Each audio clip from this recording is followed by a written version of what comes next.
ওমরে ফারুক রাদিয়াল্লাহু তাআলা আনহু যখন খলিফা, এক বাবা এসে বিচার দিল, খলিফাতুল মুমিনিন, আমিরুল মুমিনিন, আমার ছেলে আমার কথা শুনে না, বেয়াদবি করে। ওমরে ফারুক ডাকলেন, তুমি তোমার বাবার সাথে বেয়াদবি করো? এটা তো কবিরা গুনাহ, তুমি তো জাহান্নামে যাবে এরকম করলে। ছেলে বলে, হ্যাঁ আমিরুল মুমিনিন, সব দায় দায়িত্ব কি আমাদের? বাবা মার দায়িত্ব নাই? ওমরে ফারুক বললেন, আছে। কি দায়িত্ব আছে?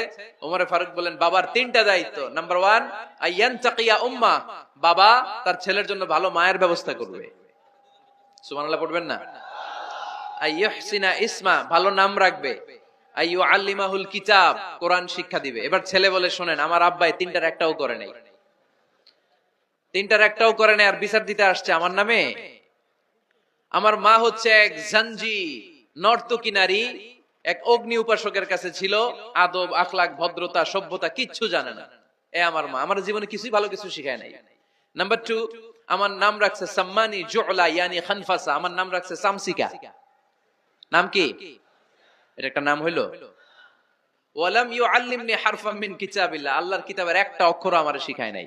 ওমর ফারুক এবার রেগে গেলেন, বাবার ঘাড়ে ধরলেন, তুই বেটা বিচার দিতে আসছিস ছেলেরে নিয়ে, এখন তোর বিচার হবে আগে। এক নাম্বার দায়িত্ব, ছেলে মেয়েদের জন্য ভালো মায়ের ব্যবস্থা করতে হবে। মা ভালো তো সন্তান ভালো, মা ভালো তো, এটা কি বুঝতে পারছেন? নাম্বার 2, ভালো মায়ের ব্যবস্থা করলেন। এবার দাম্পত্য জীবন শুরু করলেন। এবার আপনার আল্লাহর কাছে নেককার সন্তান চাইবেন। সন্তান দেওয়ার মালিক কে? আল্লাহর কাছে দোয়া করবেন, রব্বিলা তাযারনি ফারদাও ওয়া আনতা খায়রুল ওয়ারিসিন। এটা নবীদের দোয়া, পারেন না দোয়াটা? সবাই পড়েন আমার সাথে, রব্বিলা তাযারনি ফারদাও ওয়া আনতা খায়রুল ওয়ারিসিন। এর মানে হলো, আল্লাহ আপনি আমারে নিঃসন্তান বানিয়ে এই দুনিয়ায় রাখবেন না, আপনি তো উত্তম উত্তরাধিকার তৈরিকারী, আপনি উত্তম সন্তান দানকারী, ঠিক কি না? আল্লাহ তাআলা সন্তান দেন, এজন্য আপনি দোয়া করবেন, এই দোয়াগুলো পড়বেন।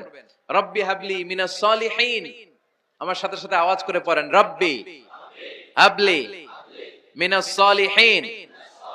কেউ বাদ যাবেন না, আওয়াজ করে সবাই পড়ুন, রব্বি হাবলি মিনাস সালিহিন।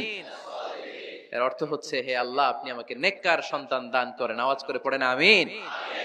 নেককার স্ত্রী, নেককার সন্তান আল্লাহর কাছে চাইতে হয় ভাইরা, না চাইলে পাওয়া যায় না। তাহলে 1 নম্বরে ভালো মায়ের ব্যবস্থা করলাম সন্তানের জন্য। 2 নম্বরে আমরা আল্লাহর কাছে দোয়া করলাম। 3 নম্বরে আল্লাহ দোয়ায় সাড়া দিলেন, আল্লাহ ছেলে বা মেয়ে কিছু একটা দিলেন, তখন শুকরিয়া করবেন কার? নাকি না শুকরি করবেন? অনেকে ছেলে পছন্দ করে, মেয়ে পছন্দ করে না, আছে না নাই?